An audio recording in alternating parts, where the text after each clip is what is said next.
Bonjour, merci à tous pour la présence. Je voudrais d'abord souhaiter encore une fois la bienvenue à nos invités d'honneur. Et je le dirai en malgache, Tongatsua.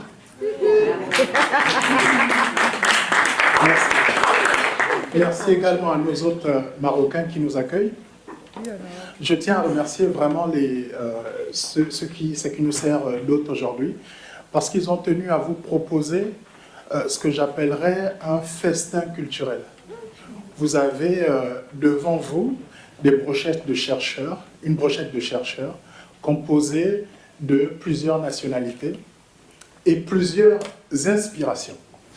Inspiration parce que nous sommes sur un continent riche culturellement, en termes d'influence également.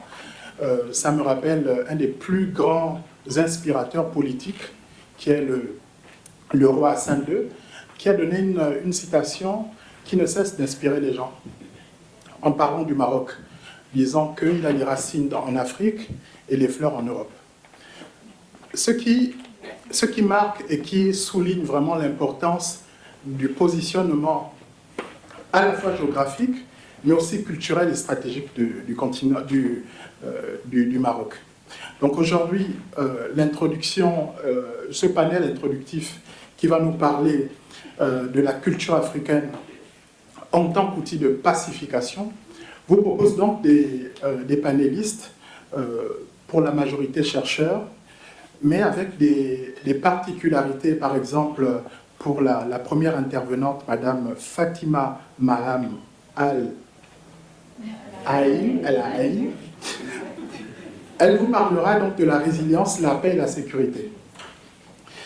Pour la deuxième intervention, nous serons avec Monsieur El Khatib sur les outils de cohésion dans les sociétés amaziras. C'est un cas pratique avec la spécificité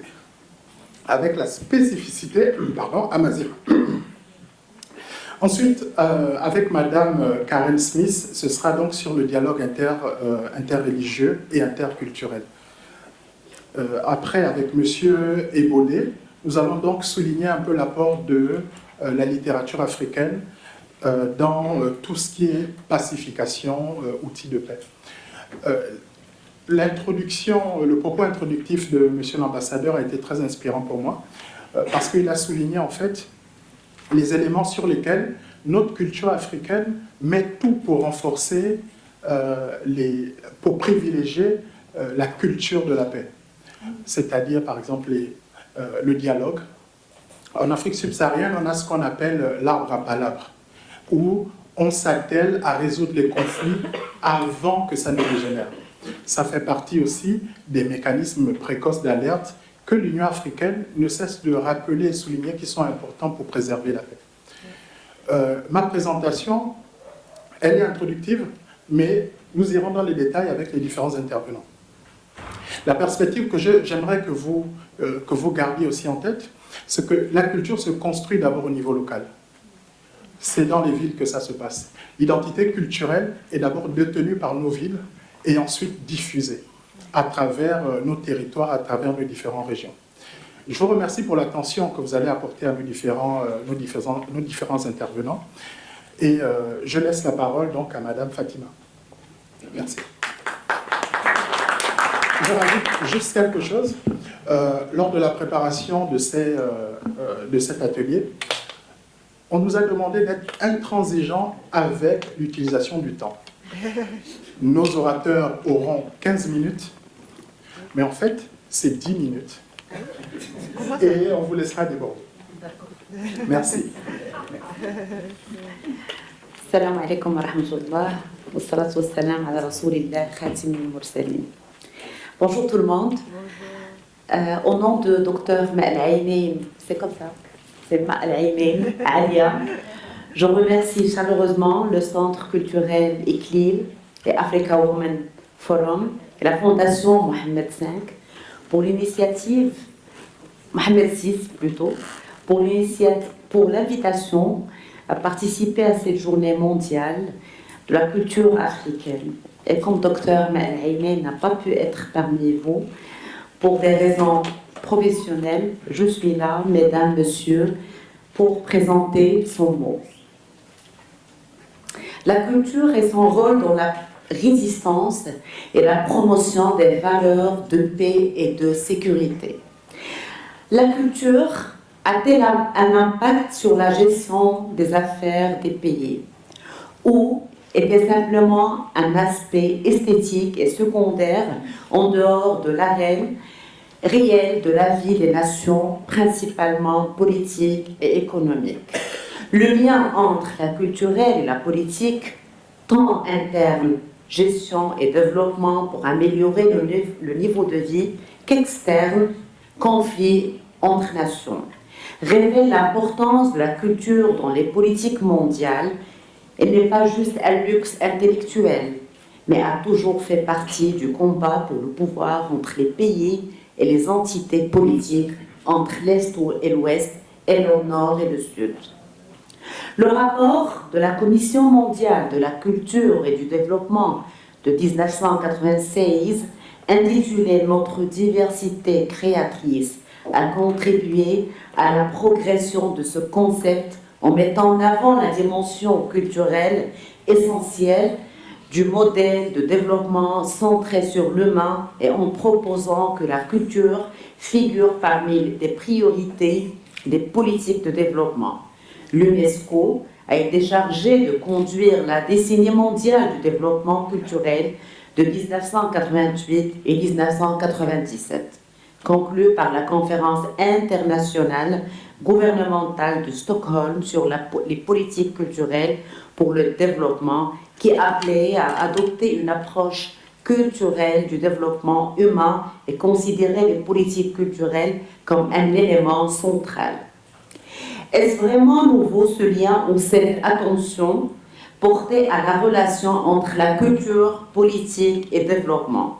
Je pense que ce n'est pas une découverte, mais plutôt un réexamen de son utilisation en fonction des circonstances changeant au service des intérêts des entités, des civilisationnelles dominantes. L'élément culturel a toujours été présent dans les agendas internationaux.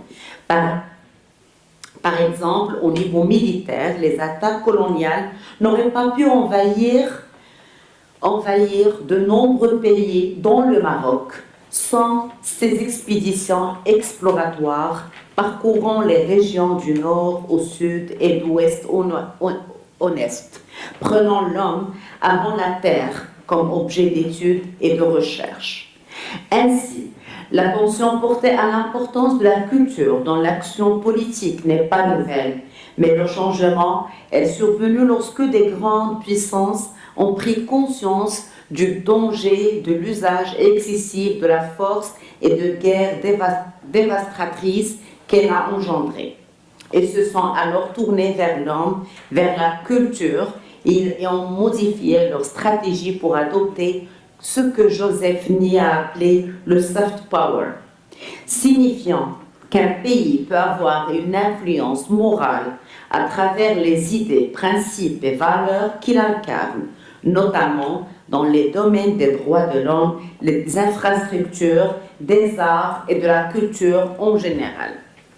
Est-ce que cela est nouveau pour notre culture? Les tribus se félicitaient mutuellement lorsque un poète émergeait parmi elles, car cela représentait une grande source de fierté. Ils ne félicitaient que trois choses: la naissance d'un bébé, l'émergence d'un poète ou la naissance d'un cheval.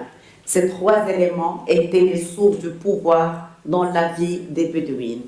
Les poètes étaient les porte-parole de leur tribu et leurs leaders d'opinion, et les soutenaient lors des moments difficiles et les encourageaient pendant les guerres, car un poète galvanisait son peuple et les incitait de combattre les ennemis en louant leur bravoure et leur courage dans les batailles.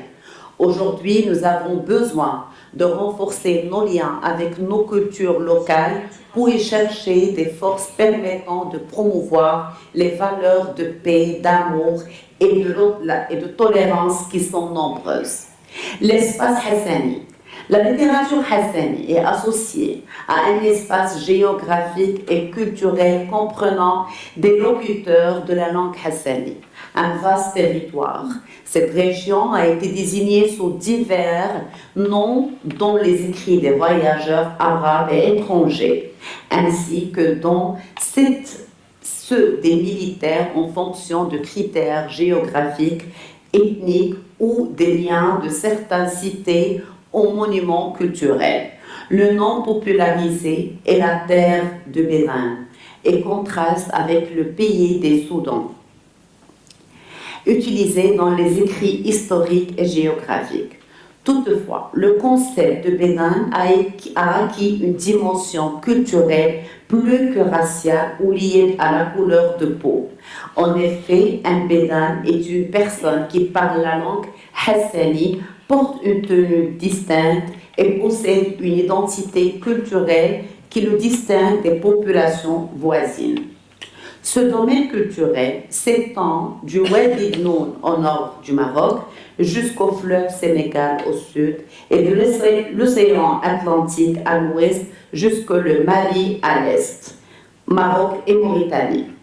Exemple de la culture hassani à travers les proverbes populaires.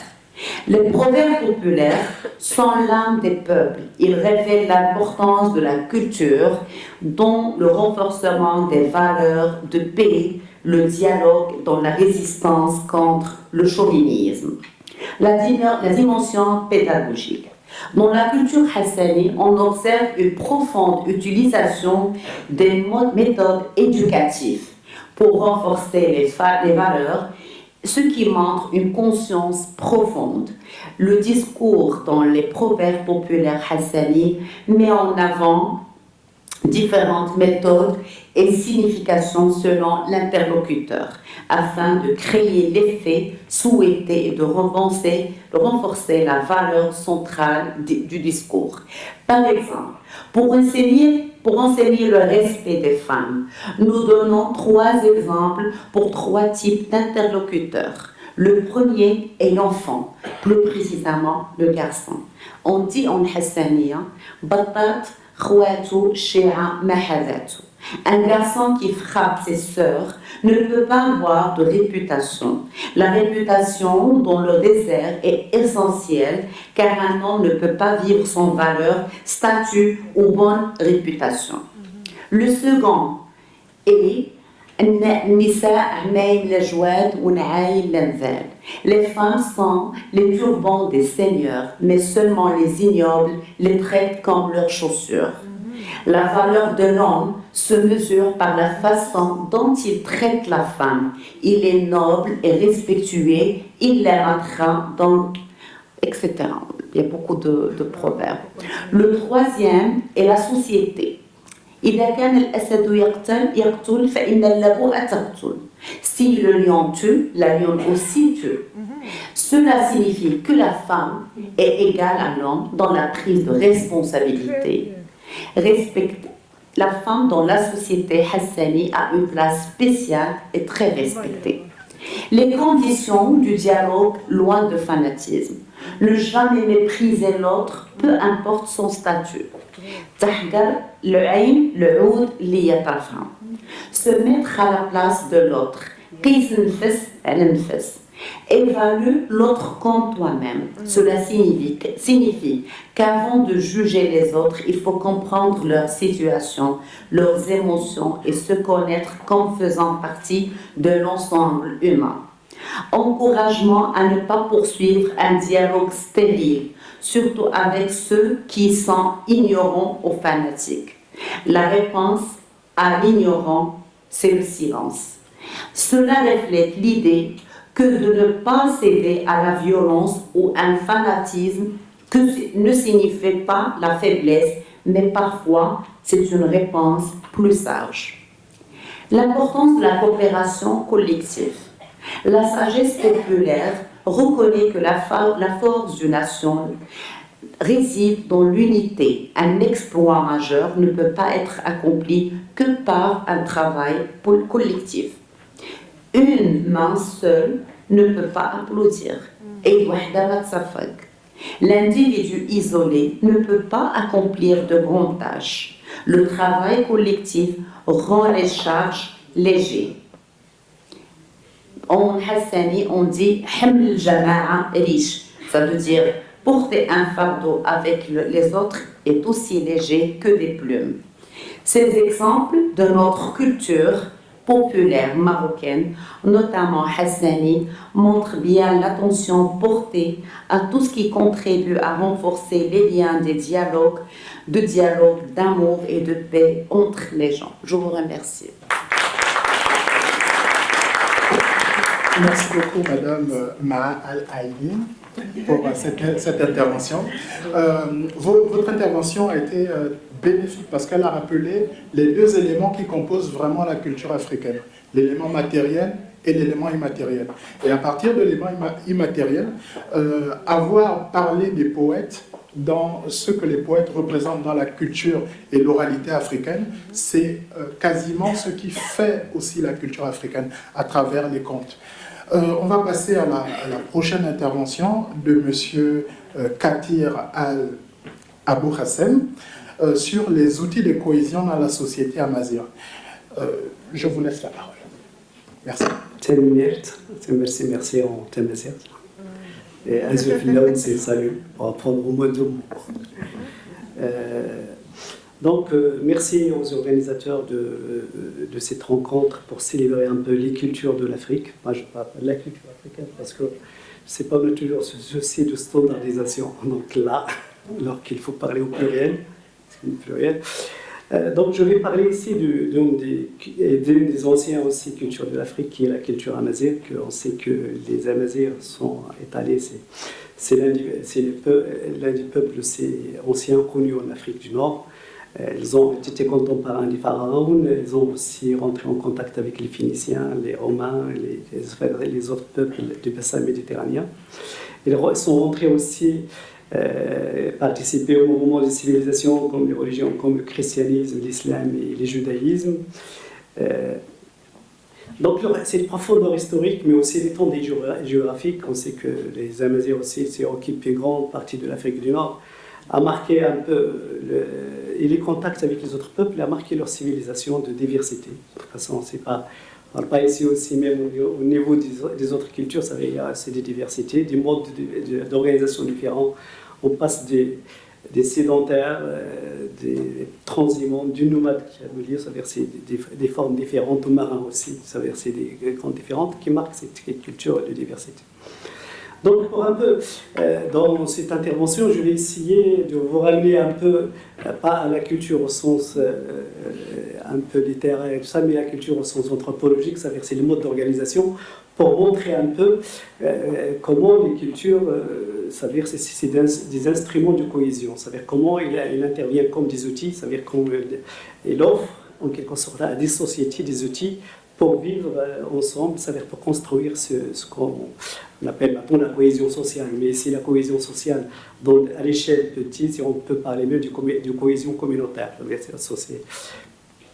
Donc je dis que les sociétés amazirs, là on va parler dans un autre, c'est avant le rattachement à des États-nations, parce que maintenant on sait que les Amazirs, ils vivent plus en de petites communautés comme avant, mais ils sont rattachés à des États-nations entre l'Égypte, la Libye, la Tunisie, le Burkina Faso, le Niger, le Maroc et les autres pays. Il y a aussi des petits groupes comme Mauritanie. Avant leur intégration, je dis attachement aux États-nations, mais aussi leur intégration à leur structure administrative, parce que c'est ça qui a amené le bouleversement. Donc, avant ces bouleversements, les Amazirs vivent, comme toutes les sociétés traditionnelles, dans ce qu'on peut appeler, la société au sens anthropologique, c'est comme des petites souverainetés locales, des petits groupes, c'est des souverainetés locales, donc c'est des groupes autonomes qui gèrent collectivement un territoire,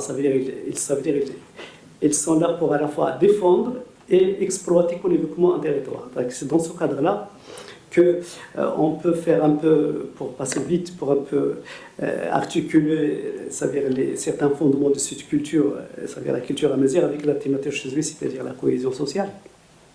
Montrer que c'est en fait la société, c'est-à-dire le propre de l'homme, c'est pas simplement qu'il vit en société, c'est qu'il invente aussi des sociétés. Donc c'est là où il s'inspire, donc c'est des éléments culturels pour fonder la société. C'est-à-dire en fait, c'est réussir parce qu'on sait la cohésion sociale, c'est des processus sociaux. La cohésion sociale, c'est des processus sociaux.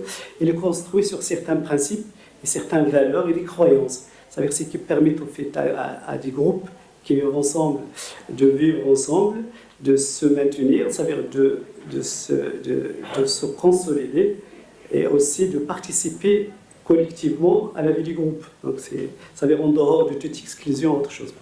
Et donc, dans ces cadres, ça veut dire que dans les sociétés traditionnelles amazighes, je vais essayer de vous montrer un peu comment certains outils ils étaient mobilisés pour un peu maintenir la cohésion du groupe, parce que c'était intéressant, parce qu'on vit, on sait que le propre des sociétés traditionnelles où il n'y a pas de pouvoir politique, ça veut dire un pouvoir spécialisé pour le maintien de l'ordre, ça veut dire qu'ils développent des outils sociaux, ça veut dire des processus sociaux pour maintenir l'ordre, mais aussi maintenir la cohésion pour que la société vive, mais aussi maintenir des rapports avec les voisins, ça veut dire dans des cadres un peu élargis pour un peu. Donc parmi les grands, ça veut dire les grands principes ou bien des valeurs développées dans ça veut dire la longue histoire de ces sociétés, c'est d'abord ce qu'ils appellent, ça veut dire c'est la culture du consensus et de l'inclusion. En fait, c'est dans le cadre, c'est que il y a une participation collective ou bien un effort collectif dans la gestion de la localité. Ça veut dire ici, c'est l'assemblée locale qu'on appelle, les gens, les collègues ici marocains connaissent le Jma', donc très connu, ça veut dire le Jma'. En fait, c'est des assemblées qui réunissent ça veut dire tous les membres du groupe pour un peu débattre et gérer collectivement.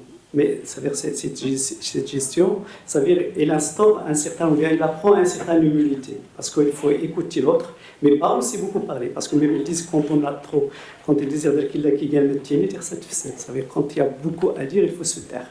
Donc c'est pour un peu ne pas perturber. En même temps, ça veut dire c'est tous les membres, ça veut dire de la communauté, ils ont le droit de participer aux assemblées de Jma'. Ça veut dire, je parle ici des membres, généralement c'est les hommes, parce que et donc, ils participent, ça veut dire se construit les décisions, ça veut dire on se réunit pour ça veut dire arriver à des accords. Mais ces accords, ils ne sont pas pris en majorité comme les démocraties actuelles. Ils sont pris, ça veut dire, par le consensus. Donc il faut toujours arriver à un certain moment jusqu'au consensus pour ne pas exclure des autres lois. Donc il y a toujours, par exemple, quand il y a un différend, il y a d'autres mécanismes sociaux qui interviennent. Il y a les persuasions, il y a les arbitrages, il y a toujours les sages, par exemple, les marabouts. Tout cela intervient pour un peu amener des personnes à faire le consensus pour qu'il n'y ait pas de cette exclusion. Donc c'est un élément très important parce que c'est le consensus et l'inclusion. Aussi dans la gestion. Dans la gestion, comme je dis, ça veut dire c'est le consensus, c'est par le dialogue, la négociation et l'arbitrage, mais aussi la gestion collective des affaires communes. Ça veut dire en fait, pour ne pas arriver à des conflits entre des intérêts différents, ça veut dire chacun il participe dans la gestion. Ça veut dire quand il y a une affaire commune qui rassemble tous les membres de la communauté, donc ils participent tous dans le travail de ce collectif. Mais quand il s'agit des endroits, par exemple, surtout les intérêts, tout ce qui concerne l'économie, par exemple l'irrigation, l'élevage et tout ça, la participation, il se fait en fonction du prorata, ça veut dire des intérêts. Ça veut dire, par exemple, la gestion des troupeaux collectifs, ça veut dire je ne peux paître les jours que je veux paître, ça veut dire c'est en fonction du nombre de cheptels que j'ai, ça veut dire des têtes. Je ne vais pas, par exemple, faire un jour chacun. Alors moi j'ai deux têtes, l'autre il a 3 têtes, 4 têtes. Donc il faut une rotation selon le nombre de têtes parce que la participation il doit être en prorata de termes qu'il fait. La même chose, cette assemblée, qui n'est pas vraiment une assemblée, qu'on va dire par exemple électorale, mais c'est une assemblée qui est diffuse, c'est-à-dire que c'est l'ensemble de la société. C'est-à-dire que ce n'est pas une structure dans la société, mais c'est l'ensemble de la société qui gère. C'est-à-dire qu'il gère les conflits entre les membres, mais aussi il défend les intérêts du groupe. La même chose pour un peu aller vite, parce que je vois le temps qui arrive, c'est aussi dans le domaine juridique. C'est-à-dire que c'est aussi un système basé plus sur la réparation.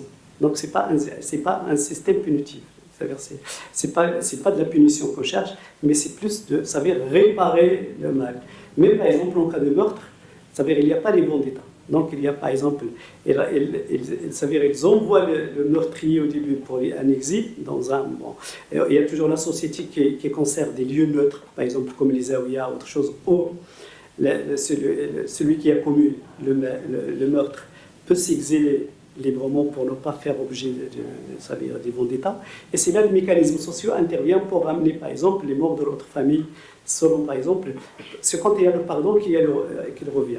Et même temps, par exemple, quand il y a des vols et tout ça, il n'y a pas de prison, il n'y a pas de punition, ni corporelle, ni autre chose. Ça veut dire ce qu'il reste toujours, c'est la réparation. Ça veut dire c'est un système de réparation pour ne pas amener à produire. Ça veut dire il y a déjà un problème, un conflit, autre chose. Il ne faut pas multiplier les conflits, sinon la société. Donc, c'est des choses. Et en même temps, par exemple, il y a une autre chose intéressante qui s'avère que c'est la croyance, même par exemple, dans les systèmes tribaux, on dit tous qu'on a un ancêtre commun, mais dans les autres croyances, c'est qu'en fait, on est tous étrangers à la même religion. Ça veut dire ce qu'ils appellent, ce qu'on peut dire, une relative autochtonie. Ça veut dire, ça veut dire quand on demande aux gens, ça veut dire les origines d'une société, d'une tribu ou d'un village, utilisent ça veut dire les gens ils sont tous devenus, ça veut dire c'est tous les gens des origines, mais ça veut dire ils construisent, ça veut dire pour qu'il n'y a pas, ça veut dire même il y a le droit de l'authentique, mais ce droit aussi il est relatif parce que en fait et dans ce cadre-là aussi que l'étranger aussi il y a des processus pour l'accueillir. Donc l'accueillir, il y a des choses, mais pas, ça veut dire l'accueillir et allumer. C'est dans... il reste encore 2 minutes. Donc, c'est dans, de toute façon, donc, ils disent que la société n'est parfaite que par la diversité de ses origines. Et en même temps, ça veut dire que pour un peu maintenir les rapports avec l'autre, il y a des systèmes, par exemple, il y a des arbitrages, aussi au Maroc, on parle beaucoup du sein des interférences, mais aussi il y a des systèmes d'alliances, par exemple.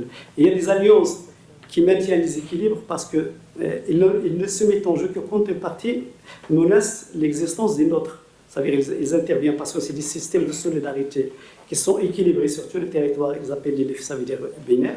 Ça veut dire qu'ils interviennent pour arrêter en même temps la guerre. Parce qu'on sait que les guerres dans les sociétés traditionnelles, ils ne visent pas de détruire l'autre. Ça veut dire qu'il y a des règles Mais en même temps, il y a certains, par exemple, qui se pratiquent dans certaines régions, ce qu'on peut appeler par exemple une neutralité, comme la tada. Ça veut dire qu'on devient avec un proche, on devient frère par un rituel d'allaitement, ça veut dire qu'il devient frère, mais aussi c'est une neutralisation parce que ça veut dire c'est une alliance qui ne permet pas le mélange, parce que surtout il y a l'interdit matrimonial par l'allaitement et tout ça, ça veut dire c'est des mécanismes un peu pour se maintenir. Donc pour une conclusion, je veux dire juste que, pour dire, c'est pas, de toute façon, ce qui est intéressant, c'est que, par exemple, tirer des leçons dans des cultures, même si maintenant il y a beaucoup de choses qui ont disparu, qui ne sont plus fonctionnelles, mais pour un peu construire ensemble un monde, parce qu'on sait que chaque culture n'a pas le monopole de l'universel. Donc, mais aussi les cultures particulières ne doivent pas aussi ça veut dire avancer dans le cloisonnement et ça veut dire dans des couloirs séparés, ça veut dire arriver en quelque sorte à dialoguer. Et en même temps, ça veut dire tirer dans les principes qui ont fondé ces sociétés des éléments pour un peu construire une société de paix et de cohésion. Merci. Merci beaucoup, Monsieur El Katir. Votre intervention a été très utile parce qu'elle a rappelé, sans la conclusion, j'ai pensé qu'on était dans une société parfaite parce qu'il y a tous les éléments qui font la société parfaite. Le consensus, la gestion des affaires dans la participation. La participation aujourd'hui, on a l'impression que c'est un nouveau mot, alors que ça existe depuis longtemps. Vous avez également parlé du fait que ces sociétés-là, les sociétés amazirs privilégient d'abord la réconciliation, la réparation, plutôt que la punition. Et ensuite, le dernier élément qui fait un peu parler aujourd'hui, c'est la question de l'accueil. Aujourd'hui, une société qui n'accueille pas ne met pas en valeur déjà sa culture, ça reste une société renfermée. Je vous remercie pour votre intervention. Et ça nous permet d'aller sur le côté, on a parlé du culturel, on va essayer de mélanger du cultuel dans ce qu'il y a, avec l'intervention de Madame Karen Smith. Vous avez la parole. Merci beaucoup. Merci. Désolée, merci beaucoup. Merci à Naïma, Orpea, vous qui avez organisé cette journée pour fêter la culture africaine, les femmes, notre continent, et d'imaginer ensemble cet avenir de paix.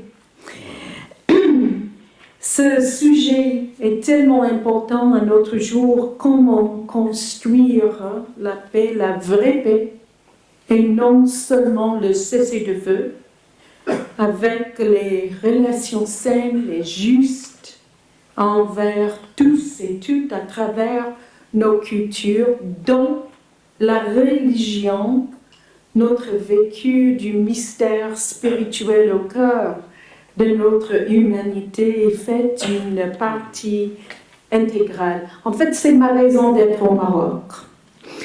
En 1994, je faisais mes études doctorales en théologie aux États-Unis, mais je travaillais aussi, j'étais toujours dans l'interreligieux et l'interculturel, international. Je travaillais avec des réfugiés et on était en train d'organiser un moment de prière et de manifestation pour la paix en Bosnie, 1994. Donc j'ai visité des amis bosniens que je connaissais à travers mon boulot et on proposait leur participation à cet événement, mais le mari a commencé à pleurer. Et puis, il nous a montré sa poitrine.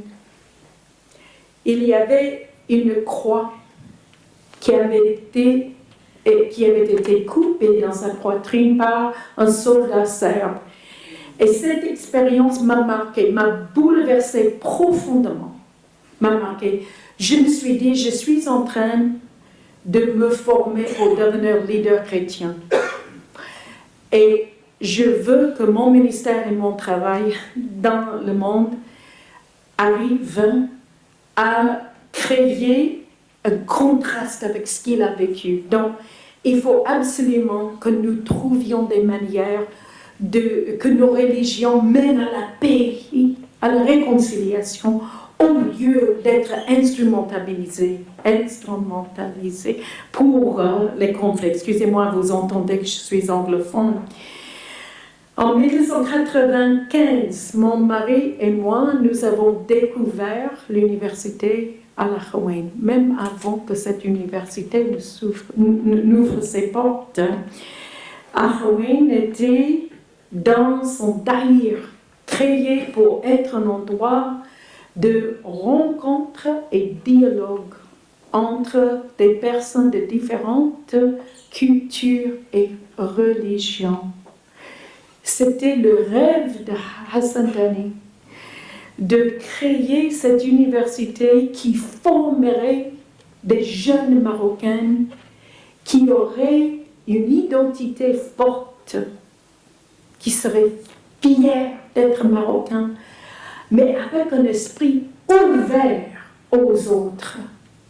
Donc, une université qui ne s'intéressait pas uniquement à l'intellectuel, mais à la formation des personnes qui seraient de bons citoyens, citoyennes, marocains et dans le monde également. Quand je l'ai découvert en ligne, j'ai dit à mon mari en 1995, c'est là où je veux que nous soyons. Et 1 an et demi après, nous y sommes arrivés. Je suis devenue le premier aumônier de la communauté œcuménique chrétienne. Une responsabilité qui a assez vite évolué en responsable des programmes interreligieux.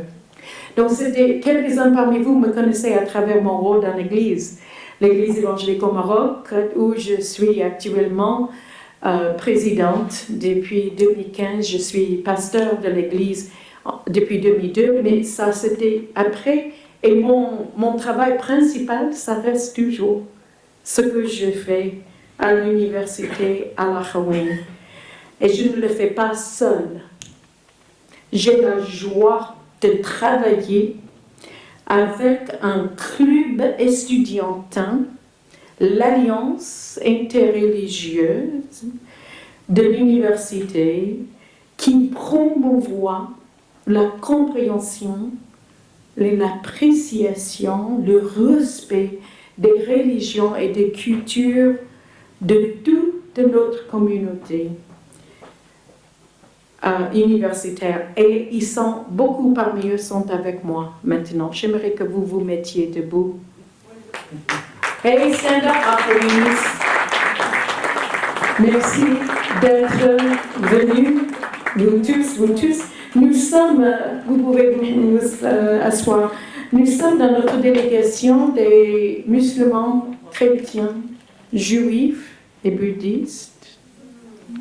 C'est la richesse de notre communauté. Et c'est tellement important que nous ayons l'occasion de nous connaître. Quand on pense au dialogue interreligieux, beaucoup de gens ont un mauvais goût dans leur bouche. Hein? Ils pensent à quoi? Ils pensent aux grosses têtes, des hommes importants et solennels, hein? Des leaders officiels reconnus dans leur communauté religieuse, professeurs, prêtres, imams, ulama, qui se mettent autour d'une table pour discuter les préceptes, les principes, les valeurs de leur religion et comment ça correspond aux diffère des préceptes, des principes, des valeurs d'autres. Et ça, c'est une variété de dialogues qui est important, bien sûr, symboliquement, surtout. Et il y a toujours des textes qui sont issus, et on peut faire référence aux textes, hein. Ça, c'est important, mais très souvent, ça ne traduit pas en rencontre entre les pratiquants ordinaires, entre les populations. Ça risque d'être une activité élitiste qui n'a aucun impact concret au-delà de la tour d'ivoire. Surtout comme ceux qui ne maîtrisent pas la religion en sont exclus ou n'osent pas y participer. Et c'est un modèle qui provoque des peurs. Ah, je ne peux pas, je n'ai participé parce que peut-être je ne vais pas représenter ma religion correctement. Je serai humiliée, je vais perdre le débat. Je serai déstabilisée peut-être par ce qu'ils disent d'autres, ébranlée dans ma propre foi. Peut-être que je trahirai ma religion, ma communauté. Il y a beaucoup de peurs qui sont évoquées quand ça, c'est le seul modèle. Mais regardons le mot dialogue. Dialogos, dialogia. Dia, c'est une préposition qui veut dire traverser. Et logos, une parole qui traverse la distance entre nous. Johnny Clegg, c'est un chanteur de l'Afrique du Sud qui avait une belle chanson dédiée à Nelson Mandela pendant que lui, il était en prison. Il a demandé dans cette chanson qui a les paroles pour fermer la distance entre nous, entre vous et moi. Asimbonanga. Exactement. Donc, normalement, une telle rencontre, des paroles qui traversent la distance, ne peut pas se faire dans un contexte de peur, de méfiance, de compétition, mais dans un contexte de confiance, de respect, d'ouverture. Le dialogue n'est pas entre des religions. Non, le dialogue est entre les pratiquants des religions qui ont tous et toutes une expérience spirituelle humaine formée et exprimée à travers des traditions religieuses, mais au cœur une expérience qui s'ouvre vers l'autre. quand on a un contexte dans lequel on peut l'échanger. Un dialogue qui ne dépasse pas la dimension théorique, le domaine des préceptes, des principes, sera rarement utile en traversant la distance entre nous. Ne nous aidera pas de rencontrer l'autre, de mieux comprendre l'autre, d'apprécier l'autre. Mais qu'est-ce qui, alors, nous aide à le faire? Comment construire une autre manière de dialoguer entre nous? Pour être fidèle à mes convictions, je dois vous demander de poser cette question à un voisin. Je ne plaisante pas. Tournez vers quelqu'un. Qu'est-ce qui est nécessaire pour créer un tel dialogue, pour fermer la distance? Vous avez peur de parler avec la personne qui est à côté, n'ayez pas peur. Ce n'est pas une compétition, il n'y aura pas de gagnant-perdant. Je vous promets. Donc, 1, 2, 3. Qu'est-ce que le conflit? Ah oui.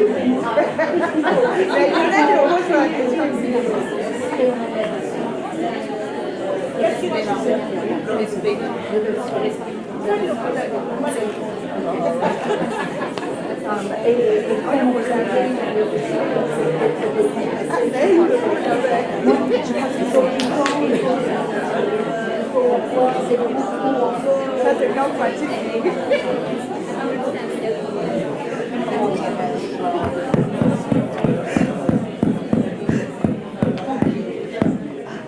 Très bien. Je crois que vous avez pas mal de choses à dire maintenant que vous... Pardon, j'explose. Par rapport à ce sujet, n'est-ce pas? Et il y a quelques mots, si vous voulez crier juste un mot. Qu'est-ce qu'il faut? Humilité, dialogue, que tout le monde ait l'occasion de s'exprimer. L'écoute, le respect. La tolérance, mais au-delà de la tolérance, c'est vraiment l'appréciation de l'autre, le partage. Mes chers amis, ça ne se fait pas tellement uniquement dans un contexte de parler, comme ça, comme nous sommes, mais d'être ensemble, de partager du temps ensemble, d'avoir des projets ensemble, de servir ensemble l'un à côté de l'autre, de partager des expériences de voyage, de découverte, des expériences culturelles. Tant de choses que nous faisons, j'aimerais partager avec vous, mais je n'ai pas le temps. Mais il y a aussi tant de choses que vous pouvez partager avec moi, que vous avez déjà fait. Je vais terminer juste pour dire que j'enseigne un cours à l'université Al-Akhawain. C'est le dialogue interreligieux à travers la création ensemble, co-creation. Et les 2 dernières années, c'était la co-création musicale. J'ai 2 des étudiants qui ont participé, qui sont avec moi, Emily et Wissal. J'aimerais terminer juste par une démonstration et je vous invite d'y participer. OK? Can you guys come here? I'm sorry. Je ne les ai pas avertis.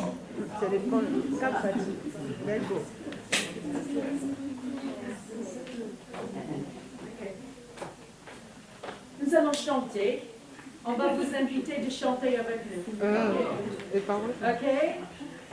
Donc, je vais demander, parce que la plupart de vous sont des musulmans.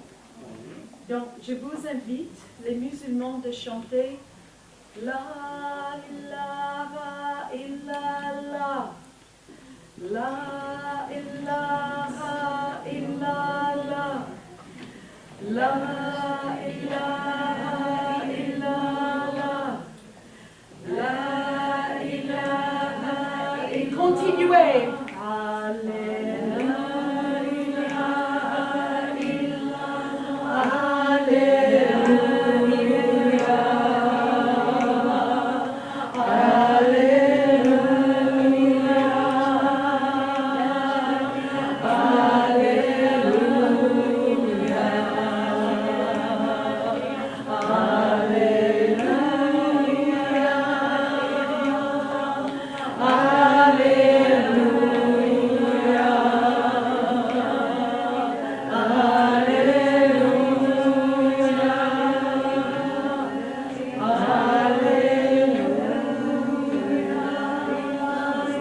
produit. Hein. C'est bon, on enregistre.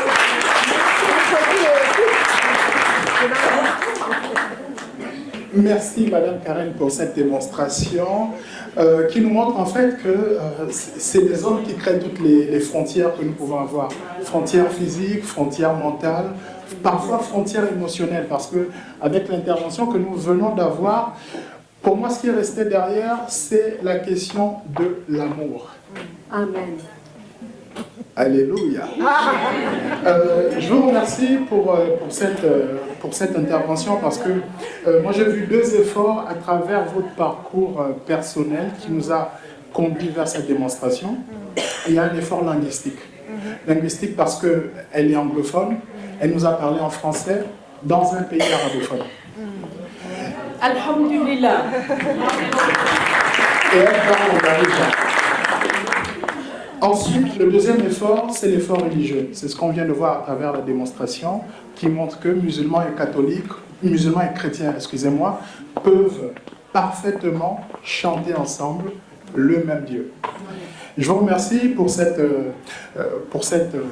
intervention. Mais après, il y a eu une petite intervention qui est peut-être passée inaperçue dans un échange de regards et de mots entre Monsieur l'ambassadeur et Madame Karen. C'est un mot qui est passé, Asi Bonanga. Asi Bonanga.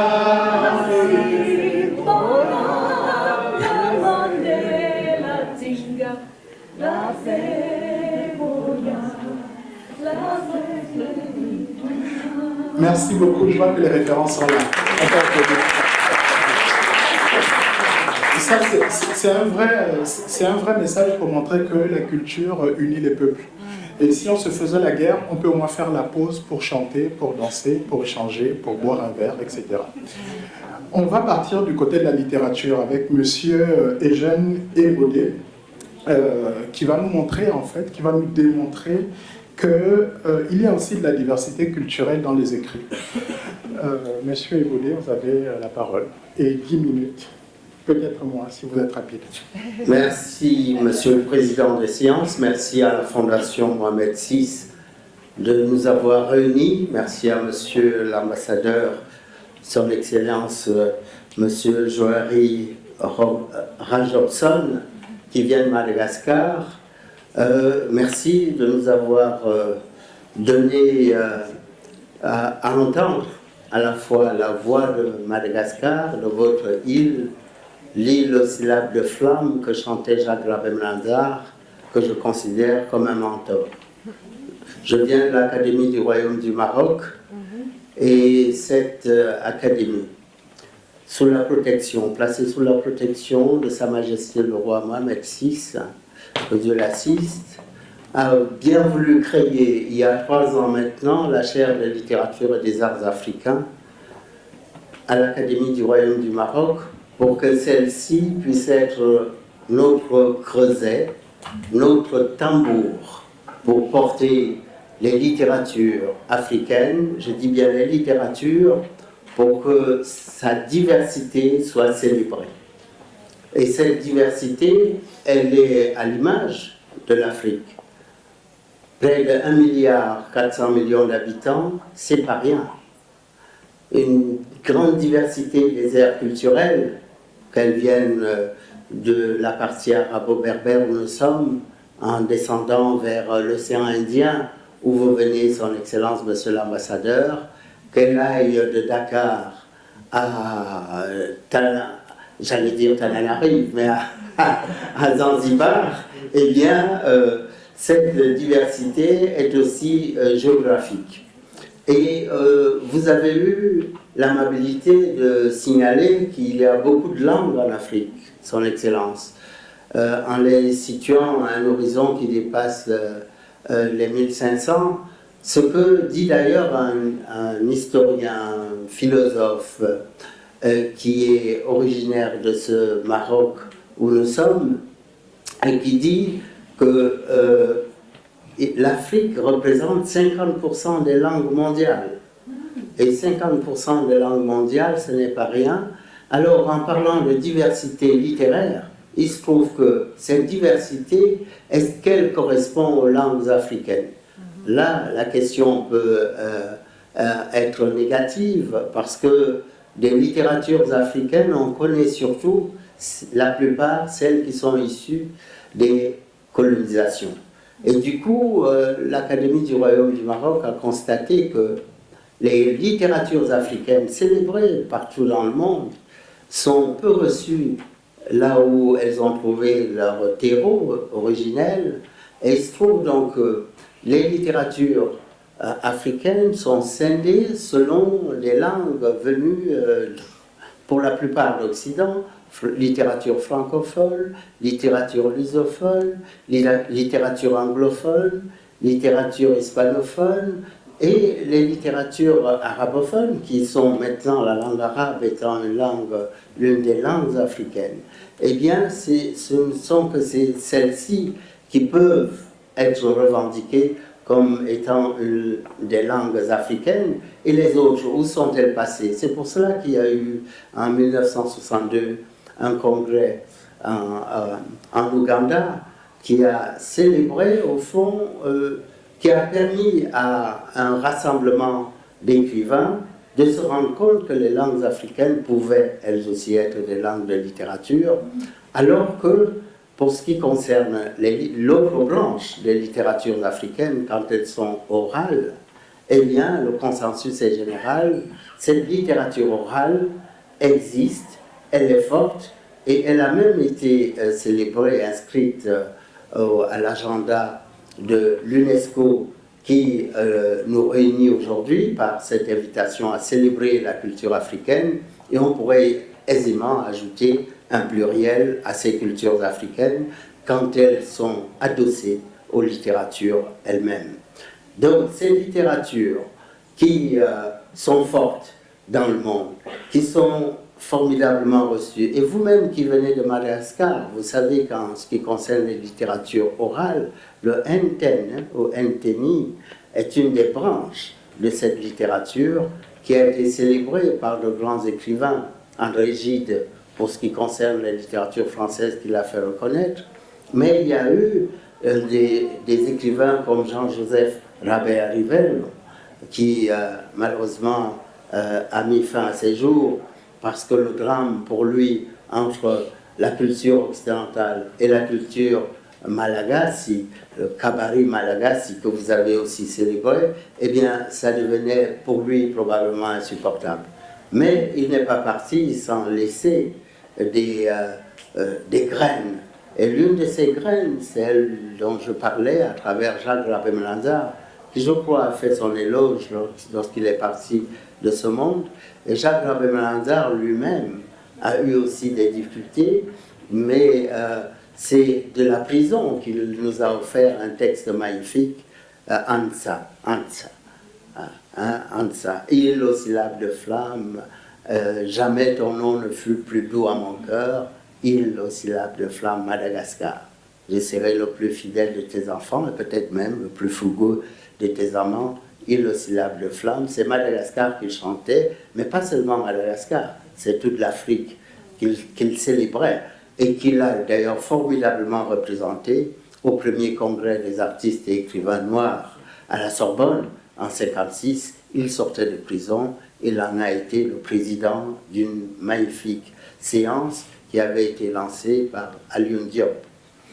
Et les cultures et littératures africaines que l'Académie célèbre ont fait en sorte que l'année dernière, une des écrivaines malgaches, Michel Rakotosson, est venue à l'Académie du Royaume du Maroc, et cette écrivaine remplaçait d'ailleurs aussi un autre écrivain malgache que vous devez connaître, Jean-Luc Rahari-Banana.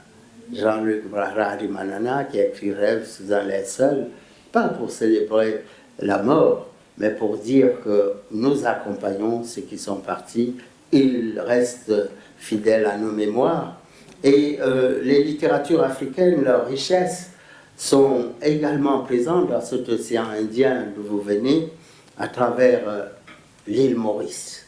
Et l'île Maurice, par exemple, a été formidablement reçue à l'Académie du Royaume du Maroc, à travers quelqu'un qu'on revendique souvent comme étant un écrivain français, mais qui lui-même sait que ses origines sont africaines, puisqu'il s'agit de Jean-Marie Gustave Leclésio, prix Nobel de littérature en 2008, mais dont les parents étaient d'origine mauricienne, et qui lui-même a écrit un célèbre roman, L'Africain.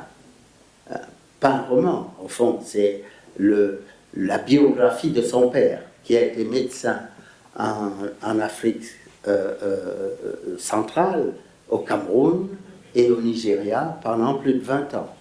Donc, les littératures africaines, portées par une multiplicité de voix, partent, je l'ai dit, de l'oralité à l'écriture, mais en restant un peu sur le plan de l'oralité, à l'Académie du Royaume du Maroc, d'où je viens. Aujourd'hui même, l'Académie réunissait autour du Fa, autour des récits du Fa, une anthologie pratiquée en Afrique de l'Ouest, c'est-à-dire originaire du Nigeria, justement, du Bénin, pratiquée au Togo, également au Ghana, voire en Côte d'Ivoire.